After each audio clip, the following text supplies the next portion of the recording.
Hello, everyone, and welcome to the new episode of India IT 360 Strategic Voices. I am Divya Giri, your host and executive editor at India IT 360. Today, we have the privilege of having a conversation with Principal Technology Strategist of Domo, Mr. Brad Kasell. Thank you so much, sir, for joining us today, and how are you? Thank you, Divya. My pleasure. Things are going very well here. I'm in sunny Melbourne, Australia today, so it's a pleasure to be with you.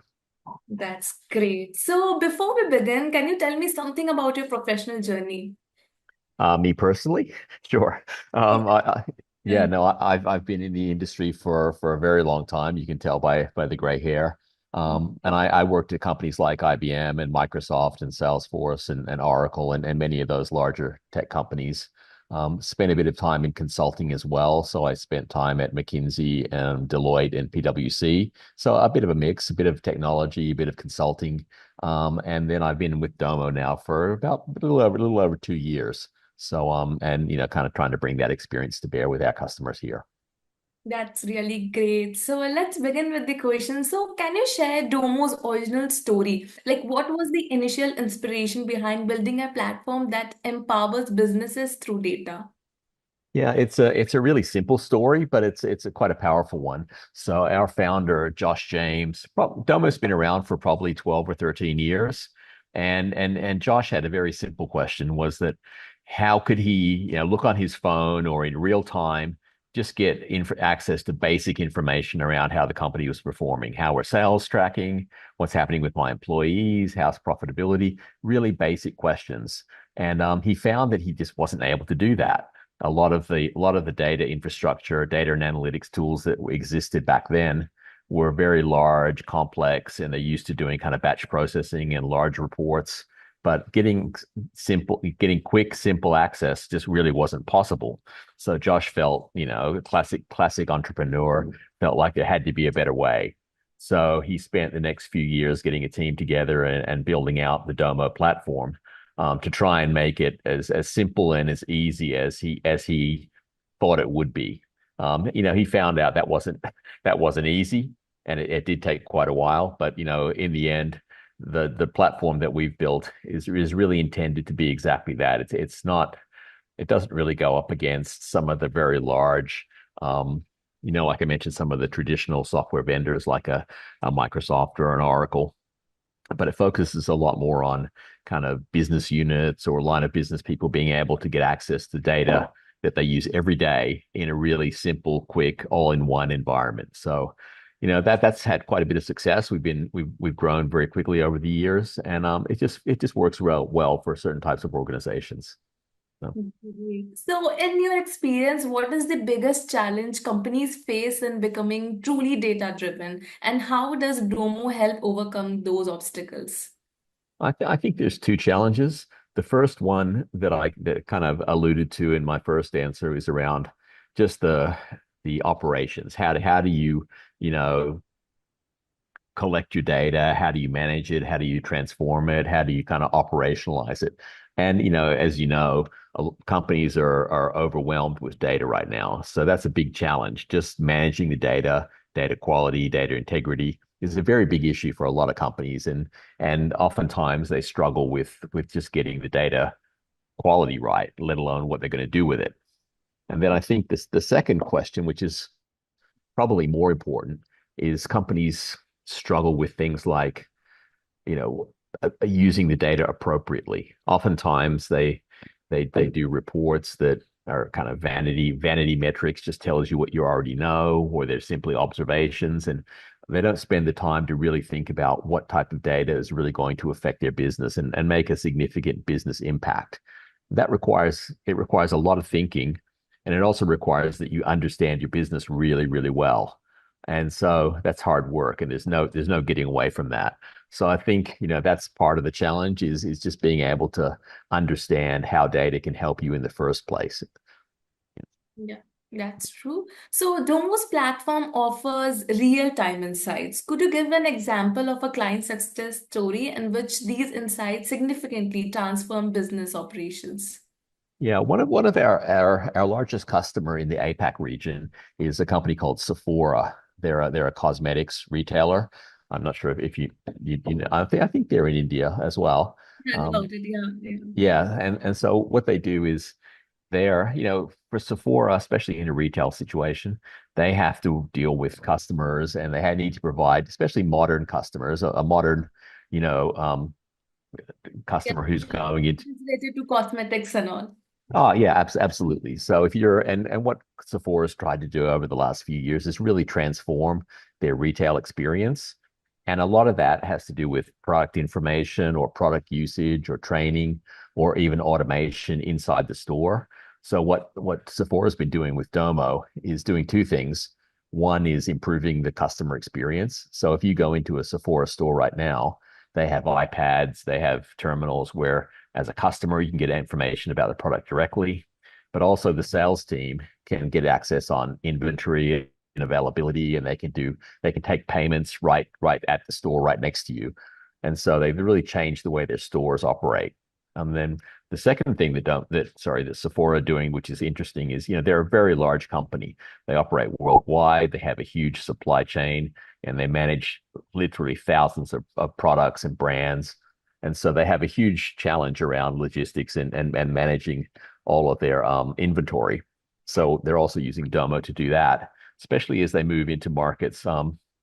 We work closely with the team in Singapore, but they've recently opened some stores in China, and it's a whole different environment. It's very complex, and they rely heavily on data, across all of their markets. So I think for us, a fast moving company like that has to do real time interactions with the customer, but also large scale operations is a good example of the two kind of extremes of the platform.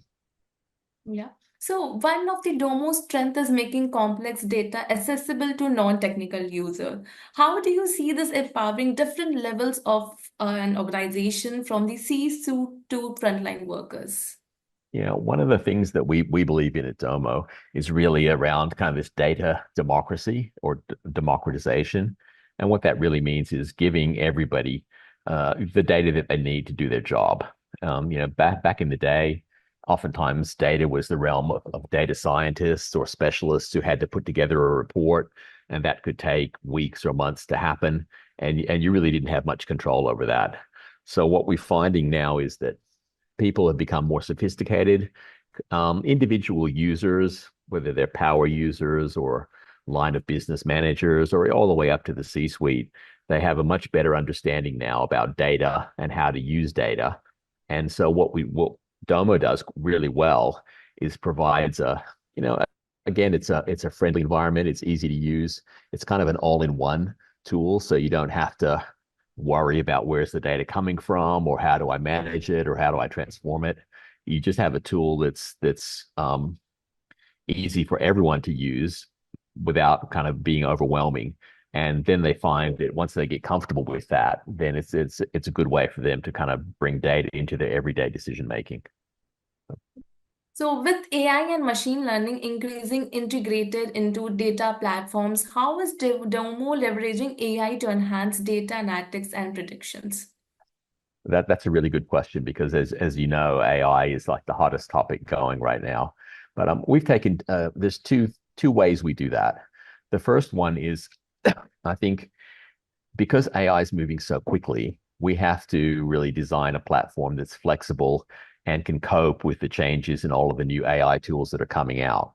So on one hand, we have what we call a kind of a service layer. That's kind of a technical term, but what it means is you can plug in any of the other leading AI tools or models that are available, or you can create your own. So that's we're trying to kind of hedge our bets a little bit and allow for future changes. So as new models come along or new tools come to market, they can just plug in quite quickly to Domo and use them rapidly. The other side of it, though, is a lot of companies care. They're very concerned about security and privacy of their data. So of course, we have our own AI models and things like machine learning, but we have a Domo GPT model, which you can feed it your own private company data and get similar outputs in that kind of, AI kind of conversational chatbot kind of mechanism. So we do provide that capability if customers have their own data that they just want to interrogate that way. But it's a very fast moving space. And I think there's a lot of changes coming down the pipe. So on one hand, we're learning as we go, I think is probably best to say. So the data analytics industry is constantly revolving. How does Domo stay ahead of trends and what innovations can we expect from the company in the near future? Yeah, no, there's certainly that is certainly true. And I think for us, we're a small company. Certainly if you compare it to organizations like Microsoft or Oracle and so forth like that, that's a blessing and a curse at the same time. On one hand, we can move quite quickly. We have a centralized development team in the United States, and we have a lot of freedom to do what we need to do, and we can move quite quickly. So on that respect, it's really good. And oftentimes, the other thing I should mention is that the company is based in Salt Lake City in the United States, which is not in Silicon Valley. So again, that provides us access to certain um, talented developers or extra resources. And we're not kind of caught up in the politics of Silicon Valley, and we can operate a little bit more independently. So a lot of those things around being a smaller company are useful for us. Also, because we're so new, or because, within the last 10 or 12 years, our architecture, our underlying technology is quite modern. So that helps us make changes quickly. Whereas some of the existing vendors have products that go back, 20, 30, 40 years, and they're very complex to evolve. So I think, that's kind of one way that we do it. The other side of it is that, we don't have the scale or the reach of some of the larger companies. So necessarily we have to operate with them as partners. So we have a very strong partner strategy where we leverage a lot of especially the cloud data warehouses, companies like Snowflake and Databricks. They're essential to our kind of strategy where Domo and it is certainly not the be all end all tool for everyone. We realize that large companies have lots of tools available, and so we partner with some of the more innovative and emerging kind of leaders in that space to kind of deliver value to the customers. So, how important is company culture when adopting a data first mindset? What advice would you give leaders looking to foster a data driven culture in their organizations? It's it's a really good question because, like I said earlier, a lot of companies are starting to learn how valuable data can be, but sometimes it's a bit intimidating for the employees because if they've never really had to use data before, it can seem like a technical exercise and it can be a little bit scary. One answer is to provide them friendly tools, which is what we do. But the other side of it, like your question says, from the culture perspective, the first one is what you would call data literacy. So just teaching people how to read and understand the data that they have. Sometimes there's some funny terminology that's used or technical terms. And so people need to just understand the basics first so they can get comfortable talking about data and understanding what it can mean for their business.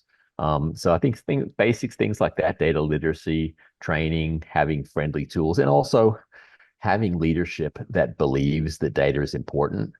Because, I've been in plenty of organizations where data is either ignored or there are multiple sources of data and nobody seems to know which one's the truth.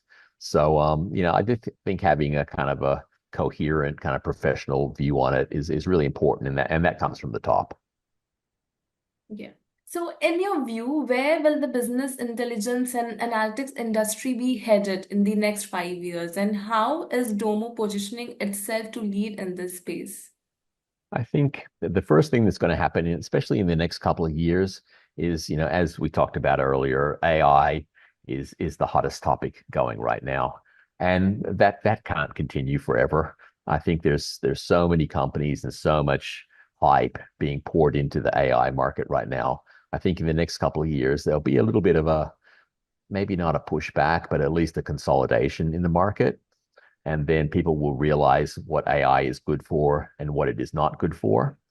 And then I think we'll also see, as the dust settles with AI, people will remember that no traditional data and analytics actually have a really strong um, role to play as well, especially where you need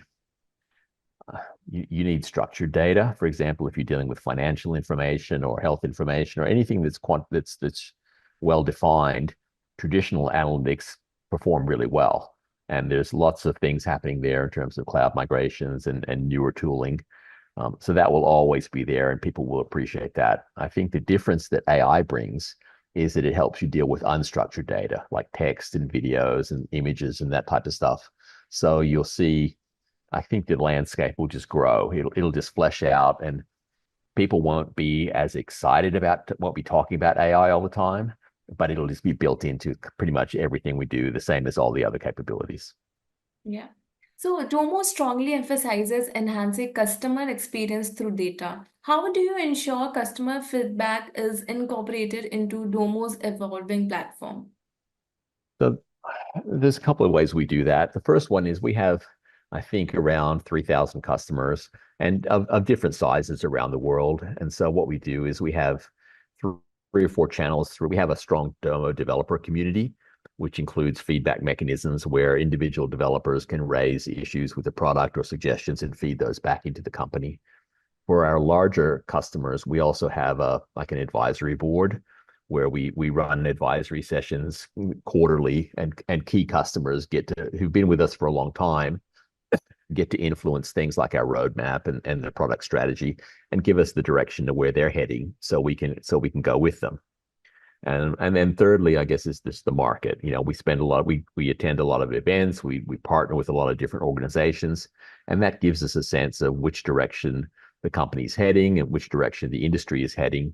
And it's a balancing act, and we try to prioritize accordingly. And I think, like I mentioned earlier, around our AI service layer, you have to develop things intentionally. You have to think about flexibility, and you don't want to kind of paint yourself into a corner. So it's not easy, and we've probably made a few mistakes along the way, but that's our strategy. Yeah. So, as a leader of a successful tech company, what leadership principles have been most crucial in growing Domo to where it is today? And how do you envision leading the company forward? That was in a funny space because, like I said, we're a lot of the other major players in the data and analytics space are large organizations, or they're owned by large organizations. So, Domo's an independent company, which, like I said, that has some benefits, and it also has some challenges.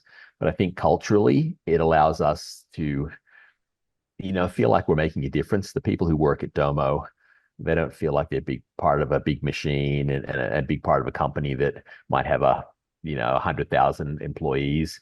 Everybody, we have about 1,000 employees around the world, and it's a pretty tight community, and people that have been with us for quite a long time.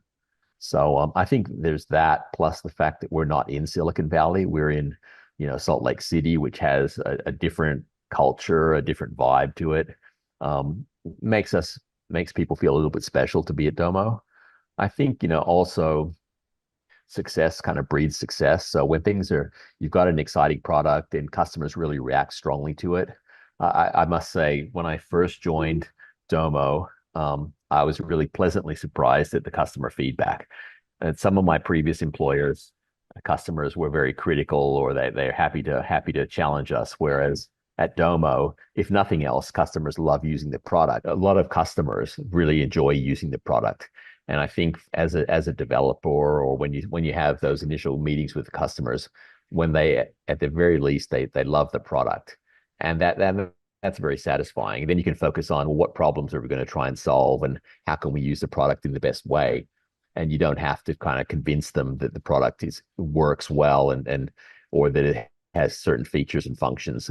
Oftentimes we can get away with focusing on the business problems. That's great. So, thank you so much for joining us today. I hope you guys found that discussion insightful and inspiring. Stay tuned for more exciting conversation with industry leaders, and remember to follow us for the latest update and insights. Don't forget to subscribe and stay tuned for more insightful discussions on our channel. See you in our next episode.